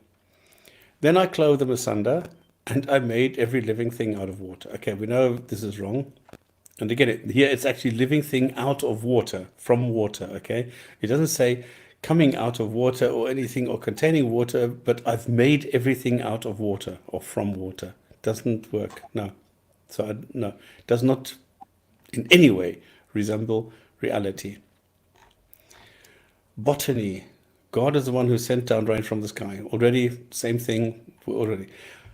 Variety of plants and pears, not correct. And if all fruits, 2 pears, wrong. So this does not reflect reality. Was that sort of trying to talk about the pairs of animals going into the ark? Is that maybe the confusion, or why do they talk about pairs there, do you think? It's all part of it. Yeah, you see this in several sentences in the Quran, this concept, this idea that everything was created in pairs. So here it's now a variety of plants and pairs. So it's animals and pairs, plants and pairs. No, everything was created in pairs, and that is not correct. That's bullshit. But it's you're right. This is the concept of everything in pairs from the ark. And of all fruits, God placed on the earth 2 pairs. What do you mean 2 pairs? What is 2 pairs? Yeah, a pair is a pair, right? 2 pairs He of 4. suffered a violent removal of a nasty gin from his nose. Oh, while he was sleeping. Yeah, I know. 2 pairs is 4, right? In other words, Yes. if you had a pair, that would be 2, right? 2 pairs is 4. Yeah, so this is, they're getting ahead of themselves here. Physiology, all right. Verily, in cattle there is a lesson for you. Do you remember this? This is still the best. He sent down this earth iron. He sent down iron and ate cattle. So can you imagine a meteor which drops the iron onto the earth, and then before it drops the iron, it drops 8 cattle which float down. I have this picture of this Russian dashcam picking up the meteor, and then 8 parachutes opening and 8 cows floating down onto the ground. Oh, okay, sorry. Verily, in cattle there is a lesson for you. Really, is there a lesson? I give you drink from the insides coming from a conjunction between the digested contents of the intestines and the blood, milk pure and pleasant for those who drink it. Okay, does this represent reality? No, of course not. There's nothing coming from the stomach and the blood or something like this. The milk does not come from this. I don't know who came up with this. And here, I don't even know where this comes from. I have no idea where the origin of this is. Let's be generous and say that they're trying to say that the product of the stomach is what leads to the milk in the udder. Let's just assume that. But that would have been known by desecration anyway, at the very minimum. Exactly. So it's not, even if you're being generous with it, it's only stated. No, Thunder, it's worse. If you are being, come on, they could have just said exactly what you said, and it would have been correct. But the way that they are putting it here, it is wrong. So in other words, what you said, the simple way, is a correct representation of reality. Oh, come on! Because milk comes from the cow. But I'm the way trying to that help her out here. Come on, look at the icon. I'm used to be a former idolater of a shanty hut. I'm trying to help our previous God here. Come on. Yeah, but the point that I'm Stop trying to six. make Okay. is that if they would have kept it simple, that milk comes from the cow, enjoy it, and that's it. Just make sure that you cook it first, you heat it first so that it doesn't poison you. Cool. But they were trying to show off. And this is the problem. I don't know where the origin of this is. And therefore, because they're trying to show off that it comes from the digested contents and the blood and things like that, they're making it wrong. By the way, Stops, it's 10 to 10. So do you want to leave it there and we do it on embryology? Because you wanted to take some questions. Did you? Or Okay, fertilization, the last one. I created humankind from a small quantity of mingled fluids. That is wrong, does not represent reality. He made man's offspring from the essence of a despised fluid. That is incorrect. God fashioned humans from clinging entity. That's bullshit because I don't know what you want to call it. It's not clinging, it's not doing anything. The clinging into chewed phloem, this is wrong. Fashioned into bones, clothe the bones with intact flesh. This is wrong. Fashioned the bloom, So everything so far is not It says in the there, correct representation of Earth. the despised fluid. Who actually despised that fluid that we were made from? Well, it was. If you look at the surah, the sunnah, you will see several instances of, for example, Aisha cleaning the semen stains from the dress of Muhammad, where you had to pay a penalty. And I don't know if you remember this, if you'd lost a couple of drops of semen while you were running around the Kaaba, you had to sacrifice a goat. But if a woman grabbed you and you actually had an orgasm, you had to sacrifice a camel. Because remember, in those days, it was a little bit different. So there are different levels of secretion that lead to different levels of punishment. This is where the whole thing comes from. can I just finish on a scientific note for this evening? We've heard all kinds of speculation and nonsense. If I just finish the Hubble thing, right? Because we talked about Hubble, discovering that there were galaxies outside of our own. And here, because we've talked about it before, and obviously we've spoken about it. In 1929, as Stop said, with the help of a Mount Wilson staff member, Milton Humason, he, meaning Hubble, announced the discovery of a remarkable empirical relationship now called Hubble's law. There is a linear relationship between recessional velocity, i.e. how fast the galaxies are moving away, and galaxy distance, i.e. how close they are to us. Namely, galaxies that are ever more distant are moving away from us with faster velocities. And that's something now that has been, verified and confirmed, etc., etc. And of course, if you were to measure Andromeda, you would see it's blue shifted because it's coming towards us rather than going away. So when they measure the luminosity and the frequency in the light spectrum, that's on the blue end of the spectrum, and most other galaxies, if not all others, certainly most others, are on the red side. So I thought I'd leave us with a moment of actual scientific discovery that really was, something that was a massive change and really leapfrogged, cosmology, and that was in 1929. So another thing that we need to point out, because I don't know why hardly any Muslim understands this. When we are talking about the expansion of the universe, we are not talking about the space between, I don't know if you know gravity binding, suns, any kind of mass which is exerting any kind of gravity and has any other gravitational pull towards another mass, they do not expand. So it's the distance between the elements that are gravitationally bound that is increasing. That space is increasing, but it does not mean, because somebody has said to me that this is bullshit, because the distance between the sun and Earth does not increase so much. And this is the misconception. It is not gravitationally bound objects that are expanding the distance between them, but those in between, the space in between. And this is something that you need to understand. Now, it would have been very helpful if the Quran would have given us this fact 1,000 years ago. It would have saved us a lot of work. Indeed. And one final image to leave us with. If you haven't seen this, this picture here represents the Andromeda Galaxy. And as you can see, there's a very bright, luminescence down in the bottom left-hand corner. And you'd be mistaken for thinking that is a close-by star that got caught up in the image. And in fact, that's a Type 1a supernova. And when a star explodes, it shines with the brightness of the entire galaxy. So if you were to take this photo and measure its luminosity, you would see that Type 1a supernova, that explosion of a star, which gives off the heavy elements, otherwise we wouldn't be here, shines at the same intensity. And of course, it shines, and similar Type 1a supernovas, those exploding stars, shine with the same luminosity for a certain amount of time. And it's relatively consistent. And it's called now standard candle. They can measure the distance using those. But that one star shines with the brightness of the entire galaxy, or the luminosity, should I say. So I thought, again, to me, when I look at something like that, when people say, oh, well, there's not a lot of meaning being an atheist or whatever, when I see something like that and I understand what I'm looking at there, to me, that's magnificent in the world. Yeah. Now, somebody could always say, God did that, but God doesn't, certainly in my mind, is necessary for that. But that, for me, is awe-inspiring, rather than looking at, a book that was supposedly inspired by somebody that heard voices in a cave. I look at a picture like that, and I feel inspired as a human being that my fellow humans far smarter than me can come up with something like that.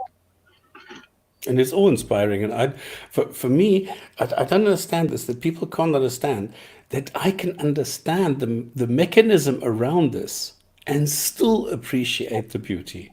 So I have a far deeper awe towards these phenomena than a theist has, because he just says, oh, well, God threw it there. This is just God. It looks beautiful. Thank you, God. And that's it.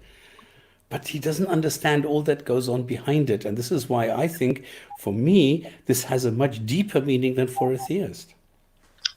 To be fair, there are some theists who will use science, right? I think you've been very rude there, Stops. That's not true. I am a theist, and I don't have that attitude. Oh, I forgot about that. Sorry. Okay, then I should want to update that some. Okay, I've come across a lot of apologists who accuse me of not being able to appreciate the beauty of Allah. So this is why I'm saying this. So I should update this and say, no, I need to limit this. There are some who will say this. I'm sorry. Yeah. Yeah, look, there are some theists who do cosmology, right? There's a Christian theist in Australia who's very much up on this. Obviously, his view is that it points towards God, but he will still do science, and he will still, look at that magnificence as well. Well, he can measure it, but that's it. Yeah. I think Thunderous is right. Not all theists are of that stripe, but I think, like I say, we can acknowledge that and see the magnificence of, human achievement. And sometimes, I heard it earlier today, you guys are just here and then you're going to die. Well, sure, but something like that leaves a legacy for future people, rather than looking up and thinking you're only in one galaxy, or that, Allah created the lightning, or whatever the case is. You get to expand your thing, and you leave a legacy for further humans. You stand on the shoulders of giants. And if that's all quote unquote atheism did, I think that's a magnificent achievement, at least for me. Yeah. And I will never forget this, because my wife is from Europe. But when we were going out, we were in South Africa, and we were going on a trip, and we were in the middle of nowhere, and it was at night, and we were talking about this, and she says, yeah, but what's the point? South Africa is so modern. You have, more ATMs and more modern telecommunications and all that than in Europe. I said, where's Africa? And I said, okay, hang on, let me stop the car. And I stopped the car, and I said, get out. And she got out, and she got such a fright from the noise that was going on outside. And then I said to her, okay, look up. And she nearly fainted, because she had never in her life seen so many stars, so many galaxies, so many lights, so many things going on in the night sky. because South Africa, the pollution, the light pollution is a lot less if you are outside of the cities. If you are 200 kilometers out into the bush, there's absolutely nothing there, and you still get a very clear night sky. And she was nearly crying when she saw this. So I'll never forget that. Yeah, and I think it's also not to say, as Thunderous pointed out, that theists can't look up and see the magnificence.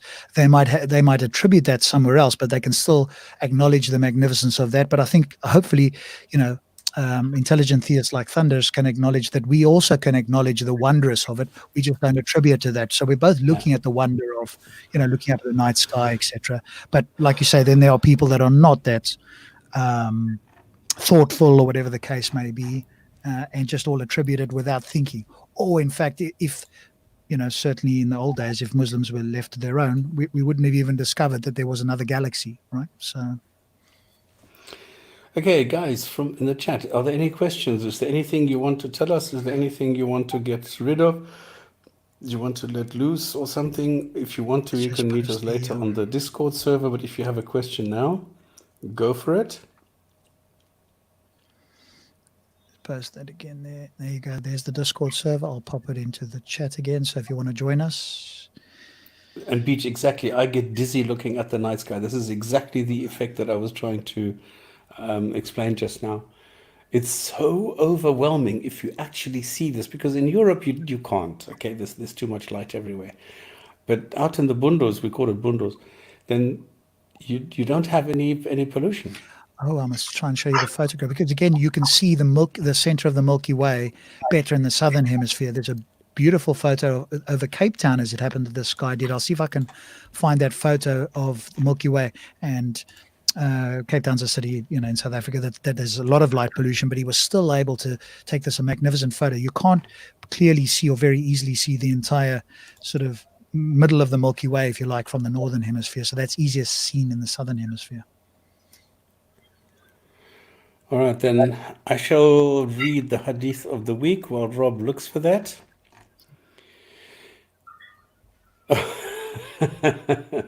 Okay, this is not entirely scientific. Okay, this is from Bukhari 1:4, number 210, and narrated Ibn Abbas. Allah's, and this is a very quick one, it's only one sentence. Allah's apostle drank milk, rinsed his mouth, and said, "It has fat." That is the entire hadith. I don't know what the point of this is. I really don't understand it. It has fat. I don't know what is going on here. This is so funny. Okay, any questions so far? No, thank you, gentlemen. Yes. Great show. Thank you very much. Quickly wanting to find this one for you. See if I can actually find the picture. Here we go. Let's see if we can just bring this up for a moment. And again, Talks about what? About the night sky. What is this one?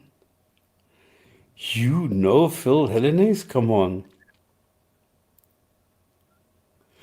Do you know him? Do you have, like, I'm asking for a very specific reason.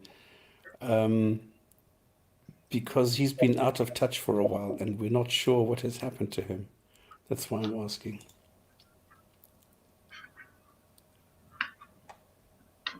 here we go. Let me just see if I can bring this up for people. So here's one of the photos. Let's just bring this up to finish off. And again, and like I say, everybody, whether you're a theist or an atheist, you can hopefully appreciate the awe of a photo like that. Oh, wow. Oh dear, wasn't a good shot. There we go. So this is a hill in the Cape Town area, and that over there is exactly the core of the Milky Way, looking in. And what they have done now, by the way, they have actually got images. They're not in the visible light spectrum, but they have got images of what the supermassive black hole looks like, i.e., the light around it. Because obviously, as we know about, or as we understand about black holes, they capture light. Gravitational pull pulls light in. But at the very center here, they now have higher resolution images. You see, obviously, you can't see the black hole because it's black, but you can see the corona, the light that's being pulled in around it. And they have Can got you see photos of around that now. through all the planets? Yeah, so they've got a special way of doing it. They've got a special way of doing that. I'll see if I can find that, but I don't want to run late, but we can always find it for next time. But yes, they've got a picture of, because they can see through there now. They've been able to image through there with a different light spectrum, and then they've been able to clean it up and so on. And you get this picture. I mean, it's not super sharp, but I mean, you're looking, whatever it is, 100,000 light years away into a very dense, dirty area, right? Right. There's lots of particles in between, dust clouds, all sorts of things, yeah. I don't know, did I mention that there's a huge cloud made purely of alcohol out there? Huge, gigantic, which Allah put there in his eternal wisdom. All right, guys, then are you going to find this? Are you looking for something? Yeah. Sorry. Now, here we go. Just quickly. And if it'll be big enough for us. Here's the picture of it. Yep. So here we go. One last photo just to end the evening. I'd like to say this on high. This is reality. This is the shock of reality. There's a picture there. Black hole, yeah. So this is the best that we've been able to image, and this comes actually straight off. And there we go. The first direct image taken of a supermassive black hole located. Oh, this is actually not in our galaxy. This is in MESA 87. Heated accretion ring orbiting the object at a mean separation of astronomical units. I can't remember how much an astronomical unit refers to, but a significant amount. So that in the middle is the black hole, and this is the accretion ring around there. So, and if it's three-dimensional, you will see that the very, very bright one, that's actually coming towards you. Yeah. So it's quite. So yes, we talked about Quran's claims and reality, but interspersed in a lot of nonsense, I thought we'd bring you a little bit of reality as well. So if anybody wants to challenge this, if anybody has something in the Quran that corresponds with reality, you're welcome to show us, you're welcome to tell us, you're welcome to challenge us. Next week, we're going to continue with reality, and we're going to have different subtopics, and we will be talking about reality. If there's anything that you want to know, if there's something you want to contribute, let us know. That's it. Gentlemen, thank you very much. People in the chat, lovely to have you here. Thank you very much. Leave us a thumbs up if you think that this is nice, that we are talking about reality and comparing it to the Quran. Otherwise, we'll just see you next week. Cheerio, bye. Good night. Bye-bye.